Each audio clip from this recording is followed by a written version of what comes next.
Hello मित्रों, फिर से एक नए बेहतर वीडियो में आप सभी का स्वागत है।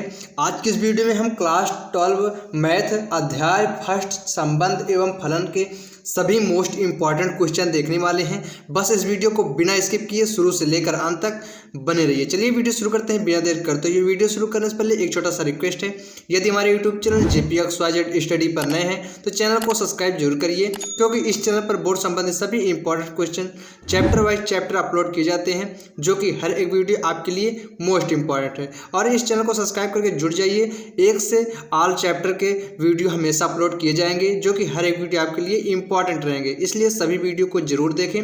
चलिए आज अध्याय फर्स्ट देख लेते हैं। पहला क्वेश्चन है, समुच्चय 1,2,3 में R1,1, 2, 2, 3, 3, 1, 2, 2, 3 द्वारा प्रदत्त संबंध है। इसमें पहला विकल्प है सममित है, दूसरा सतुल्य है, संक्रामक है, तुच्छ है। इसमें से कौन सा विकल्प सही है, इसे आपको कमेंट में बताना है। इसका आंसर हम लास्ट में आपको बताएंगे, क्योंकि ये सबसे छोटा क्वेश्चन है और ये बहुत बार पूछा जाता है। चलिए हम दूसरा क्वेश्चन देख लेते हैं। दूसरा क्वेश्चन है, समुच्चय n में R1, B अनुपाते A = B-2, B से छोटा है 6 द्वारा प्रदत्त संबंध R है।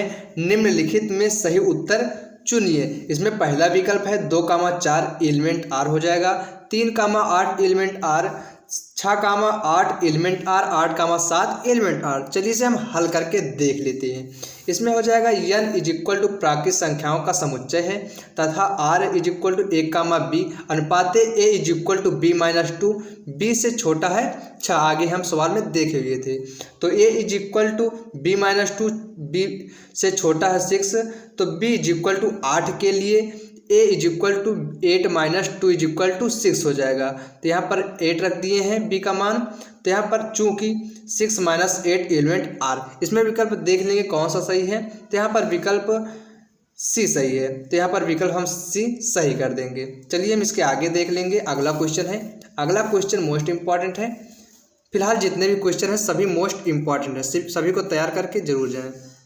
यदि यल किसी समतल में स्थित सरल रेखाओं का समुच्चय है तथा संबंध R L1, L2 अनुपाते L1, L2 पर लंब है, समुच्चय यल में परिभाषित है कि निम्नलिखित में से सही उत्तर चुनिए। चलिए इसमें देख लेते हैं। ए नंबर है R समुच्चय है, R सममित है, R संक्रमक है, कोई नहीं है। कोई रेखा स्वयं के लंबवत नहीं होती है, कोई भी रेखा स्वयं के लंबवत नहीं होती है। तो चूंकि R सतुल्य नहीं है, L1, L2 एलिमेंट R हो जाएगा। L1 लंब है L2 के, तो L2 लंब है L1 के, तो L2 - L1 एलिमेंट R हो जाएगा।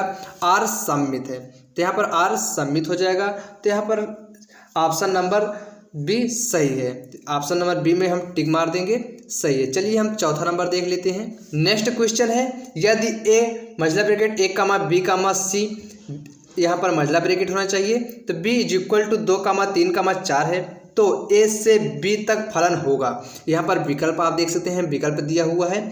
चलिए इसे हम हल करके देख लेते हैं। इसे हम सर्कल थोड़ा बनाएंगे। A और B 2 सर्कल हैं, चलिए इसे हम मैच कराएंगे। A 3 पर मिल रहा है, B 2 पर मिल रहा है, C 3 पर मिल रहा है। तो यहाँ पर A, 3 हो जाएगा, A, 3 यहाँ पर मिल रहा है, B, 2 मिल रहा है, यहाँ पर C, 3 मिल रहा है, अर्थात C नंबर हमारा करेक्ट आंसर है। यहाँ पर C पर टिक मार लेंगे, अतः विकल्प C सही है। फलन बहु एकाकी अंतक्षेपी है। चलिए अगला नंबर क्वेश्चन देख लेते हैं।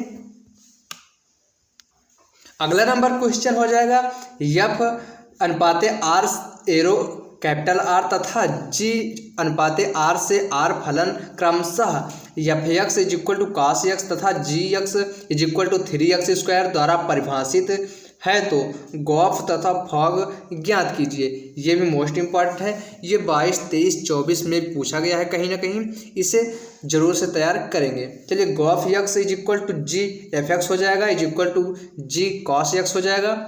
तो यहाँ पर 3 cos x² = 3 cos² x हो जाएगा, तथा फॉग x F Gx हो जाएगा, F 3x² हो जाएगा, F cos है, तो cos 3x स्क्वायर हो जाएगा, यही इसका उत्तर हो जाएगा। चलिए इसके आगे हम चलिए 6 नंबर क्वेश्चन देख लेंगे। यदि R1 तथा R2 समुच्चय एक के तुल्यता संबंध है तो सिद्ध कीजिए कि R1 इंटरसेक्शन R2 भी ए में एक तुल्य संबंध है। चलिए हम इसे हल कर लेंगे।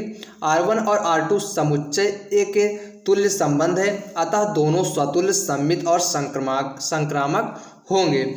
ए एलिमेंट कैपिटल ए के लिए ए कामा ए एलिमेंट R1 तथा A comma A element R2 दोनों स्वतुल्य हैं, तो R1 इंटरसेक्शन R2 हो जाएगा। तो A comma A element R1 intersection R2 हो जाएगा। R1 इंटरसेक्शन R2 स्वतुल्य है। चलिए आगे देख लेंगे। माना ए कामा बी एलिमेंट ए हो जाएगा तथा A comma B element R1 intersection R2 हो जाएगा। A comma B element R1 तथा A comma B element R2 हो जाएगा।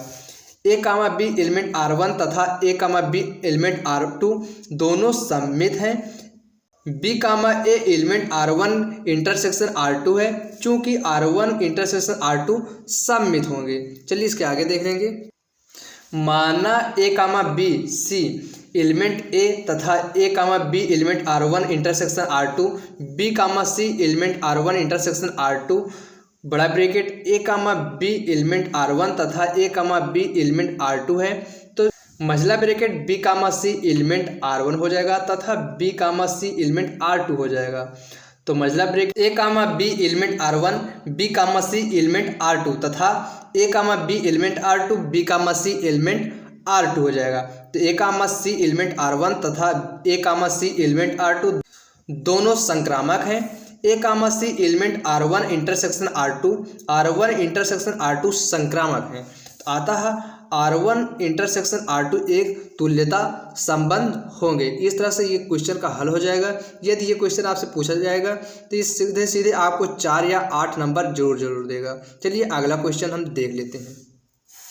अगला नंबर क्वेश्चन है 7 नंबर, जो कि मोस्ट इंपॉर्टेंट है। यदि आपसे पूछा जाता है तो ये 101% 8 नंबर आपको देगा। चलिए इसे हम देख लेंगे। सिद्ध कीजिए कि n इंटू n पर संबंध R, जहाँ a comma B R C comma D AD equal to BC एक तुल्यता संबंध है। चलिए इसे हम हल देख लेते हैं। जहाँ संबंध R द्वारा युग्म a कामा B और C कामा D तभी संबंध होते हैं जब AD इक्वल टू DC, तभी संबंध होगा। स्वतुल्यतः दिए हुए प्रतिबंध से ए कामा बी R द्वारा ए कामा बी से तभी संबंध होगा जब AB इक्वल टू BA होगा।